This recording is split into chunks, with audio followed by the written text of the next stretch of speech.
Mari kita berdoa. Kami datang mengucap syukur kepadamu ya Tuhan Allah kami, yang telah memperkenalkan diri, yang kami kenal, yang kami imani dalam Yesus Kristus, Allah yang turun ke dalam dunia menjadi manusia, yang melayani manusia, yang menderita, mati dikuburkan, tapi yang bangkit untuk menyatakan kemenangan, untuk menyatakan jaminan bagi kami umat manusia yang berdosa, bahwa di dalam Kristus kami memperoleh jaminan hidup yang kekal. Kami bersyukur karena Tuhan telah memanggil kami menjadi pengikut Kristus. Bahkan Tuhan telah menetapkan kami untuk melayani Tuhan, terkhususnya dalam bidang kategorial lewat komisi perempuan yang ada di jemaat-jemaat seklasis UANUKK. Hari ini Tuhan mempertemukan kami lewat rapat komisi perempuan kelas UANUKK. Dan sebelum kami membicarakan apa-apa yang menjadi bahan evaluasi dalam kegiatan pelayanan kami, apa-apa yang kami bicarakan untuk kegiatan-kegiatan ke depan, kami mau melandasi akan kerapatan ini. Dan kami bersama-sama beribadah, memuji, memuliakan nama Tuhan, dan mendengarkan firman Tuhan. Ya Tuhan, mari persiapkan hati, pikiran, perasaan kami. Di saat sebentar kami mendengar, merenungkan firman-Mu. Biarlah oleh karya Roh Kudus yang menolong kami dalam persiapan diri kami, kami mengerti firman Tuhan, kami menerimanya dan melakukan dalam hidup kami, dalam pelayanan kami. Hamba-Mu yang saat ini Tuhan percayakan untuk menyampaikan firman-Mu. Hamba-Mu ini adalah manusia yang lemah, bahkan tidak layak. Pakailah hamba-Mu ini, layakkanlah hamba-Mu ini, Roh Kudus bekerja, sehingga firman-Mu kami mengerti dan menjadi berkat bagi kami semua. Ini doa kami ya Tuhan, dalam Yesus Kristus kami berdoa. Amin. Kekasih-kekasih Tuhan, bagian firman Tuhan saya pilih dari Injil Markus. Markus pasal 16 ayat 1 sampai 8. Injil Markus pasal 16 ayat 1 sampai ayat 8. Saya ajak kita baca berbalasan. Saya membacakan bagian ayat-ayat yang ganjil dan mama-mama membacakan bagian ayat-ayat yang genap. Judul yang diusulkan yang tercantum dari Lembaga Alkitab Indonesia Tolai, Kebangkitan Yesus. Setelah lewat hari Sabat, Maria Magdalena dan Maria ibu Yakobus serta Salome membeli rempah-rempah untuk pergi ke kubur dan meminyaki Yesus. Dan pagi-pagi benar pada hari pertama minggu, setelah hari terbit, pergilah mereka ke kubur. Mereka berkata seorang kepada yang lain, "Siapa yang akan menggulingkan batu itu bagi kita dari pintu kubur?"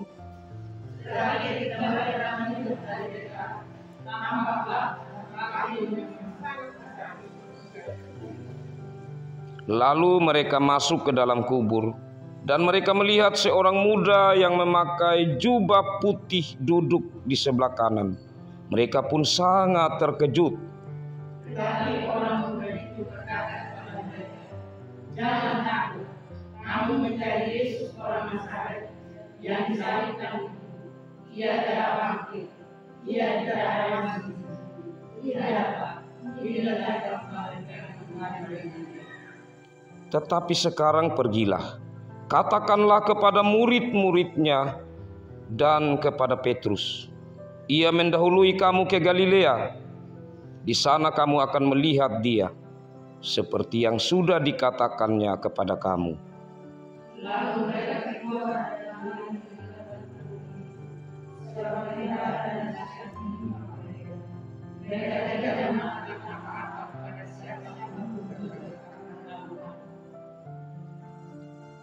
terus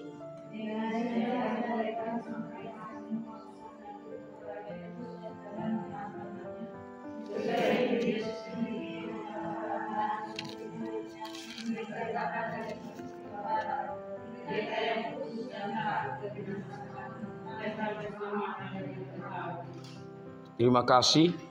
Demikian sabda Tuhan. Berbahagialah kita yang selalu rindu untuk mendengar, merenungkan dan melakukan sabda Tuhan dalam hidup kita. Shalom. Shalom. Mama-mama yang baik hati, yang cantik dan diberkati Tuhan. 4 kitab Injil, Matius, Markus, Lukas, Yohanes, mencatat tokoh-tokoh perempuan tidak sedikit. Baik itu yang namanya tidak disebut maupun yang nama mereka disebut. Terkhususnya dalam perjalanan pelayanan Yesus setelah Yesus dibaptiskan. Kita ingat seperti ada nama Maria dan Marta.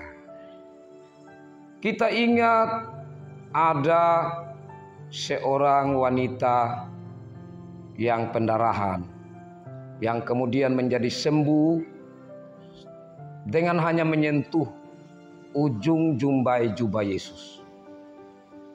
Ada juga seorang yang sudah tua, seorang perempuan yang membawa persembahan yang darinya Yesus memberi contoh bagaimana sesungguhnya memberi persembahan. Sampai pada saat-saat Yesus mau masuk Yerusalem menghadapi penderitaan, sampai pada jalan menuju salib. Bahkan sampai saat Yesus disalibkan. Itu Injil atau keempat Injil mencatat bahwa ada perempuan-perempuan di sana. Saat khususnya Yesus digiring menuju salib. Jalan sengsara, jalan salib, jalan atau Via Dolorosa yang ditempuh oleh Yesus. Itu Bapak Mama minta maaf. Mama-mama sudah biasa ya di mimbar Bapak Mama, padahal ini saya menghadapin mama-mama semua. Jadi mama-mama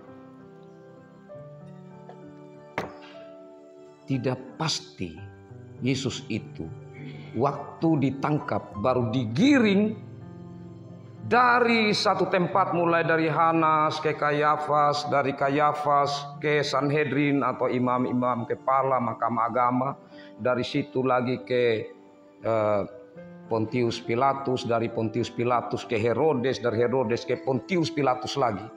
Itu kan Yesus orang yang ditahan dan dibenci. Itu tidak dicatat apakah mereka kasih makan atau minum sama Yesus atau tidak. Kalaupun mereka kasih makan minum pasti sedikit. Kan orang yang mereka jengkel. Bayangkan Bapak Mama disiksa, diolok ya. Jadi penderitaan fisik, penderitaan juga secara batin sebagai manusia sejati yang dialami oleh Yesus. Tidak gampang kalau kita bayangkan saat ia pikul salib dengan terseok-seok. Sudah lapar, badannya sakit, dan kemudian tersiksa seperti itu, diolok-olok, diludahi. Saat itu Alkitab tidak catat tentang bagaimana laki-laki bersuara. Tidak ada. Hanya seorang saja ya yang diminta, mungkin dipaksa untuk dia bantu pikul salib. Siapa dia? Simon dari Kirene dipaksa. Tapi yang lain laki-laki buat apa? Itu tadi juga karena diminta, bukan inisiatif dari diri sendiri. Dan para perempuan buat apa? Alkitab mencatat para perempuan menangisi Yesus. Mereka menangis waktu Yesus lewat. Mereka menangis, dan menangisnya mereka mungkin mirip dengan cara menangisnya orang Monokake yang seperti menyanyi, begitu. Jadi menangis, oh Mori bercerita ke belakang, sedih. Ya. Tapi Yesus bilang apa? Coba menyanyi sepotong itu lagu, abiau kakinya.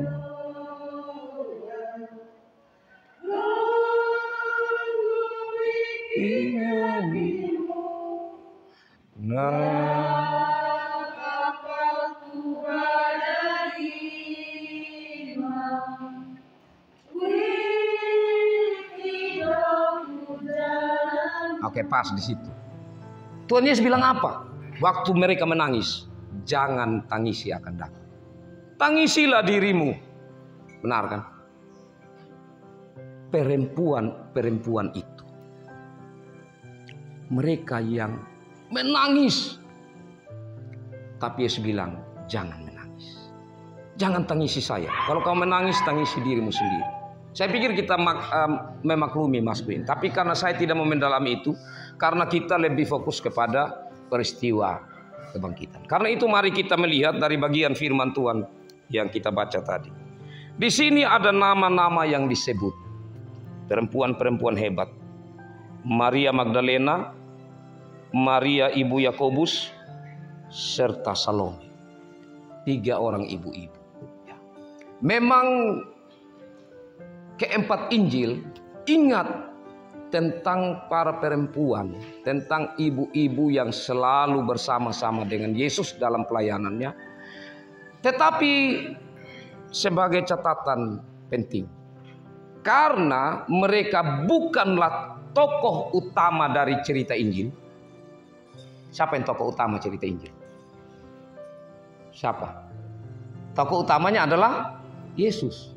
Makanya kalau kita perhatikan pasti agak berbeda sedikit antara Injil yang satu dan yang lain tentang perempuan-perempuan yang pergi ke kubur. Karena para penulis mereka fokusnya tokoh utamanya adalah Yesus. Tetapi tentu kalau mereka juga menampilkan para perempuan ini, itu bukan hal yang biasa, tetapi hal yang penting sekali. Bahkan kalau mereka mencatat ini, saya percaya dan saya yakin kita percaya, Roh Kudus yang bekerja di dalam para penulis ini, sehingga mereka ingat persis peristiwa itu. Bahwa para perempuan inilah yang menyaksikan pertama kali tentang kebangkitan Yesus. Kekasih-kekasih Tuhan, kita melihat lanjutan dari cerita tadi setelah nama-nama itu. Dan pagi-pagi benar pada hari pertama minggu setelah matahari terbit, pergilah mereka ke kubur. Pasti mereka sudah berembuk ya, bahwa besok kita pergi ke kubur ya. Tapi saat mereka sudah di jalan, ada hal yang mereka lupa perhitungkan. Karena itu mereka berkata seorang kepada yang lain, siapa yang akan menggulingkan batu itu bagi kita dari pintu kubur? Baru di jalan mereka ingat sesuatu yang penting. Itu pintu batu kubur kan ditutup. Bukan sekedar ditutup, tapi disegel. Kalau disegel, maka harus minta bantuan orang lain untuk buka. Masalah itu menjadi masalah yang tidak mudah. Tapi mereka tidak kembali. Mereka jalan terus. Masalah yang kedua, mereka berhadapan kalau pergi di sana. Sulitlah juga kalau mereka minta bantuan kepada para serdadu yang menjaga pintu kubur itu untuk membuka. Apalagi ada isu-isu ya bahwa mayat Yesus akan dicuri. Pasti penjagaan lebih ketat. Dan kalau mereka datang tolong buka kamar kosong. Kamu sengaja bilang buka ini, padahal di belakangnya kamu ada yang sembunyi, ini murid laki-laki. Sebentar tiba-tiba dong serobot masuk untuk curi. Wah, dorang itu pasti banyak yang dong omong. Hanya Alkitab tidak mungkin catat yang kecil-kecil itu. Karena apa? Fokusnya bukan itu. Tetapi penting untuk kita melihat semangat dari ibu-ibu ini. Karena apa? Mereka tetap terus berjalan. Kekasih-kekasih Tuhan. Apa yang membuat mereka tetap berjalan? Meskipun sudah tahu bahwa ini hal yang sulit bagi mereka. Untuk masuk merempahi jenazah Yesus. Pertama, karena cinta mereka kepada Yesus membuat mereka tetap pergi. Bagaimana tunggu sampai di sana. Yang kedua, Roh Kudus Tuhan yang pasti menggerakkan kerinduan mereka itu untuk mereka tetap berjalan terus ke sana. Kekasih-kekasih Tuhan, terkadang dalam pelayanan nama-nama kita disebut, tapi jangan sampai sombong. Terkadang nama-nama kita tidak disebut, jangan kecil hati. Hanya dorang saja itu yang sering kali disebut orang sudah yang jalan, gak ada orang yang ikut. Kita ini tidak biasa juga, bahkan orang tidak tahu juga kita ada tidak ada sama juga. Nama-nama ibu-ibu ada yang disebut, ada yang tidak disebut, tetapi mereka tetap komitmen mengikuti Yesus. Bahkan beberapa yang disebutkan di sini sampai ke kubur.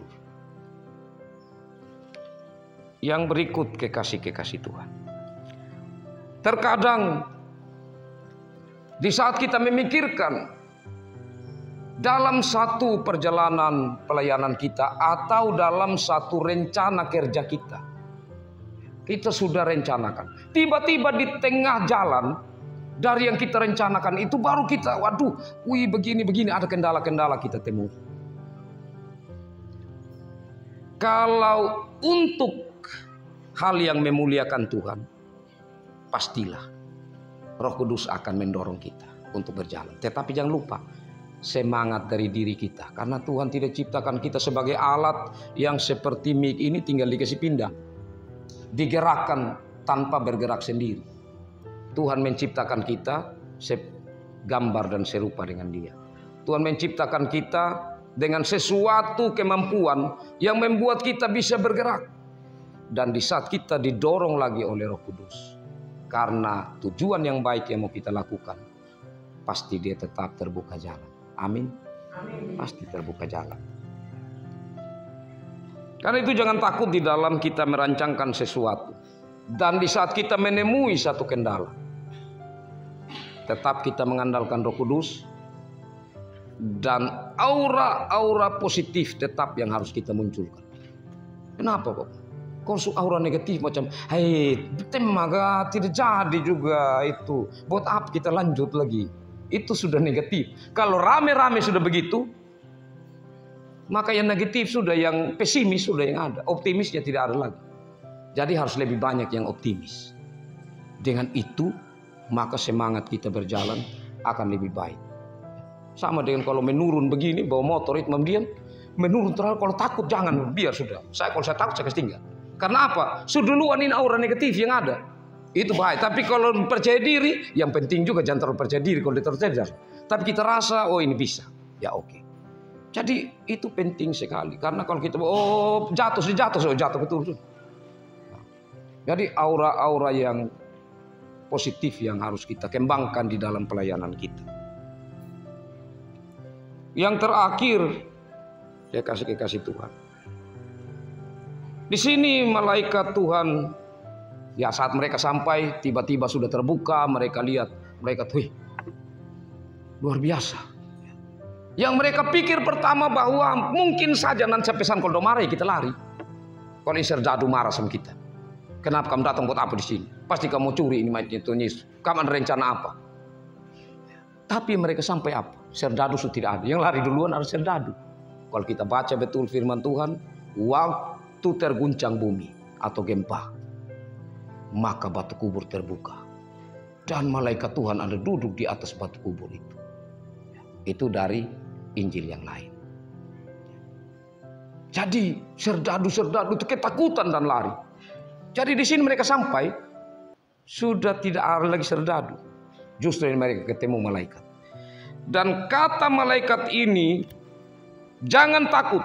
Kamu mencari Yesus orang Nazaret yang disalibkan itu. Ia telah bangkit. Ia tidak ada di sini. Lihat, inilah tempat mereka membaringkan Dia. Wah, mama-mama kekasih Tuhan. Ini berita sukacita yang besar. Dan biasanya kalau perempuan, kalau berita yang besar, apa yang dia lakukan saat mendengar itu? Dia menyimpannya dalam hati. Seperti Maria saat malaikat datang menyampaikan, dia simpan dalam hati. Jadi mereka itu menyimpan dalam hati. Tapi malaikat ini tahu karena mereka hal-hal begitu kadang mereka menyimpan karena perempuan waktu itu kalau omong suara mereka tidak terlalu didengar. Suara mereka itu dianggap ya tidak membawa suatu masukan yang harus diikuti begitu. Itu zaman waktu itu. Karena itu malaikat ini bilang begini. Tetapi sekarang pergilah, katakanlah kepada murid-muridnya kepada Petrus. Ya, kenapa dia catat tersendiri di sini kepada Petrus? Karena Petrus ini yang paling cepat penasaran kalau terjadi sesuatu. Cepat-cepat dia. Kita ingat waktu Tuhan Yesus datang di sana, waktu danau ada ini mereka di perahu, dia bilang, "Wih, itu hantu." Yesus bilang, "Saya bukan hantu." Ah betul, kalau memang itu bukan hantu, siapa engkau? Yesus. Kalau memang engkau Yesus, saya jalan juga di atas air kalau begitu. Oh, silakan jalan. Dia itu paling duluan, paling berani. Iya. Karena itu disampaikan ini juga pada Petrus. Sampai Petrus itu yang duluan untuk cari tahu betul nanti berita itu sungguh-sungguh atau tidak. Nah itu menarik kekasih-kekasih. Maksudnya begini. Bahwa kita dipanggil untuk selalu menyebarkan Injil. Tantangan paling besar itu mama di mana? Dalam rumah tangga. Karena yang kita ketemu tiap hari itu kita punya keluarga. Kita punya suami, kita punya anak, kita punya bapak mantu, mama mantu, siapa yang ada dalam rumah tangga. Itu yang sering kita ketemu. Mau memberitakan tentang Yesus bangkit itu tidak gampang untuk saudara-saudara kita yang tidur secara rohani. Itu tidak mudah. Tapi harus disampaikan. Nah ini sebuah perenungan yang mendalam. Dengan cara apa? Saya pikir Roh Kudus Tuhan menolong kita. Kita mama yang paling dekat dengan orang yang ada di rumah tangga kita. Yang paling tahu bagaimana caranya. Sudah ulang-ulang bagaimana caranya. Siram air kok. Atau bagaimana ya. Tapi jangan, woi Bapak Pendeta bilang siram air kah? Siram pas dia tidur lah. Bahaya sudah. Artinya mama yang paling tahu bagaimana untuk membangkitkan iman dari orang-orang yang kita kasihi dalam rumah tangga kita. Ya, jadi biarlah firman Tuhan yang kita dengar hari ini membangkitkan semangat kita untuk dalam menjalani akan berbagai rencana-rencana kerja, kegiatan pelayanan kita, dan juga di dalam kita membangkitkan berita Injil, berita kebangkitan, berita kemenangan, berita damai yang Yesus mau sampaikan dalam rumah tangga itu, di dalam rumah tangga kita masing-masing. Tuhan memberkati firman-Nya dan memberkati kita semua. Amin. Kita akan masuk dalam doa syukur syafaat. Saya mohon kesediaan Ibu Vikaris Menolomi untuk membawa kita dalam doa. Baik Bapak Mama diberkati Tuhan, mari kita satukan dalam doa kita semua berdua. Segala puji syukur ya Tuhan kami naikkan ke dalam hadirat pada saat ini. Terima kasih. Engkau menyatakan kebangkitan bagi kami semua Tuhan. Dan pada saat ini, dengan firman yang telah kami dengar, kami sebagai komisi perempuan kelas siswa kami diperintahkan Tuhan untuk menyampaikan kabar baik tentang kebangkitan Tuhan bagi sesama kami, secara khusus ya Tuhan, bagi keluarga kami masing-masing. Ya Tuhan, terima kasih banyak. Tuhan telah memilih kami dalam seluruh tanggung jawab kami, tugas kami masing-masing Tuhan. Kau memanggil kami untuk melayani Tuhan. Kau memanggil kami semua untuk berkarya, untuk kemuliaan nama Tuhan di kelas kami, kelas siswa kakak. Sebelum kami memulai kerapatan kami Tuhan pada hari ini, Tuhan bersama-sama dengan kami semua. Sehingga apapun Tuhan yang kami persiapkan, apapun yang kami rancangkan Tuhan, kami percaya ini semua atas seizin Tuhan. Dan ini kami lakukan untuk hormat dan kemuliaan nama Tuhan. Kami berdoa untuk rekan-rekan kami yang belum bergabung bersama-sama dengan kami Tuhan dari ketiga jemaat ini. Tuhan berkati mereka semua. Tuhan sertai mereka semua. Tuhan membimbing mereka sehingga mereka boleh tiba dengan keadaan selamat bersama-sama dengan kami, dan dimanapun mereka berada, Tuhan tetap jaga dan tetap melindungi mereka. Ya Tuhan, kami menyerahkan kerapatan kami pada siang hari ini ke dalam tangan pengasihan Tuhan. Terima kasih untuk hamba-Mu Bapak Pendeta yang sudah menyampaikan kebenaran firman. Tuhan berkati hamba-Mu dalam seluruh tanggung jawab pelayanan bersama dengan jemaat Rumada. Tuhan juga berkati rumah tangga mama bersama anak terkasih. Tuhan juga tetap nyatakan kehadiran bagi keluarga hamba. Di tengah-tengah ibadah kami Tuhan, kami telah memberikan persembahan. Kiranya Tuhan Yesus memberkati persembahan ini. Biarlah melalui persembahan ini Tuhan, kami terus melakukan yang terbaik untuk kemuliaan nama Tuhan. Ini doa kami Tuhan, ini sembahyang kami. Kami menyerahkan kerapatan kami pada siang hari ini ke dalam nama Allah Tritunggal, Bapa, Anak, dan Roh Kudus. Amin. Amin. Terima kasih Ibu Vikaris untuk doanya. Tuhan memberkati mama-mama yang akan memandu dan semua peserta dari awal sampai selesainya. Shalom. Saya kembalikan Mama Badan Pengurus terkasih.